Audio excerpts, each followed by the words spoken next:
सभी भाइयों को मेरा नमस्कार। भाइयों, इस वीडियो को बनाने का एक छोटा सा संदेश मैं पूरे भारतवासियों को देना चाहता हूं। मैं बताना चाहता हूं कि जिस भारत को सारी दुनिया महान भारत के रूप में जानती थी, आज उस पूरे भारत की छवि पूरी दुनिया के सामने बिगड़ चुकी है। उसका कारण क्या है? उसका कारण हमारे ही अपने लोग हैं, जो अपने ही देश को बर्बादी की कगार पर ले जा रहे हैं, जो नफरत की आग फैला रहे हैं। कहीं पर किसी के धर्म के बारे में उल्टा सीधा बोला जाता है, तो कहीं तलवारें बांटी जाती हैं। तो ये इस कारणों के कारण हमारे देश की आज छवि बहुत ज्यादा बिगड़ चुकी है। हमारा देश बर्बाद होने की कगार पर है। तो ये दोस्तों, मैं एक सम्राट अशोक की कहानी लेकर के आया हूं। मैं लोगों को ये बताना चाहता हूं कि एक इंसान जिसने नरसंहार किया, नरसंहार करके वो सम्राट तो बना, लेकिन वो महान कभी नहीं बन पाता अगर उसके अंदर का इंसान ना जागा होता। और जब उस इंसान के अंदर का इंसान जागा तो वो महान कहलाया, और वो नहीं आज हम महान सम्राट अशोक के नाम पे जानते। अगर इस देश को भी आप महान बनाना चाहते हो तो पहले तो आप ये वीडियो देखो, ताकि इस वीडियो से आपको कुछ एक संदेश मिले, जिससे आपकी समझ में आ सके कि हाँ, हम लोग खुद अपने भारत की तस्वीर को बिगाड़ रहे हैं दुनिया के सामने। तो आइए देखिए ये वीडियो।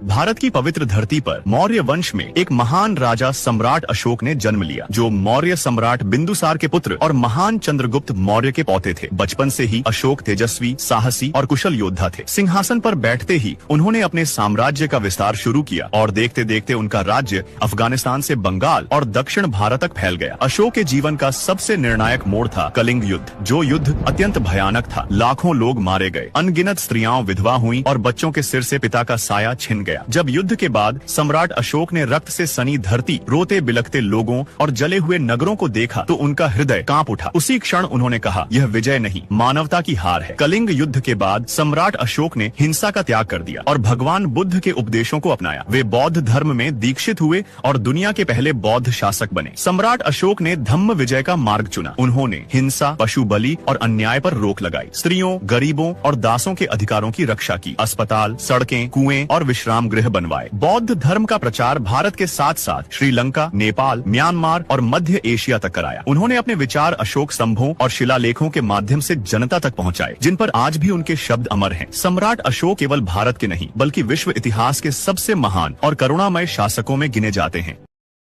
तो भाइयों, सम्राट अशोक की कहानी से न सिर्फ एक ही बात समझ में आती है कि नफरत से इस देश को महान कभी नहीं बनाया जा सकता। अगर हमें इस देश को महान बनाना है तो हमें नफरत की आग को ठंडा करना होगा, इस पर पानी डालना होगा। तो दोस्तों, हमें एक भाईचारा बनाना होगा। जो लोग अपने आप को ऊंच और दूसरे को नीचा दिखाना चाहते हैं, उनको नफरत फैला करके वो कभी अपने आप को ऊंचा साबित नहीं कर सकते और दूसरे को नीचा साबित नहीं कर सकते। अगर उनको अपनी छवि ऊंची सच में ही बनानी है तो उन्हें सम्राट अशोक की तरह अपने अंदर का इंसान जगाना होगा और ये सोचना होगा, ये समझना होगा कि हमारी जो सारी दुनिया के अंदर भारत की छवि बिगड़ चुकी है, वो तभी अच्छी बन सकती है जब हम लोग प्यार मोहब्बत एक दूसरे में बांटेंगे, किसी को नफरत की नजरों से नहीं देखेंगे। तो भाइयों, इन भ्रष्ट नेताओं के बहकावे में ना आओ, ना ही किसी ऐसे संगठन के बहकावे में आओ जो नफरत फैला रहे हैं। आप अपने आजू बाजू में देखिए, अपने आस पड़ोस में देखिए कि आपके पड़ोस में कैसे लोग रहते हैं, चाहे वो हिंदू है, चाहे मुसलमान है, चाहे वो सिख है, चाहे ईसाई है।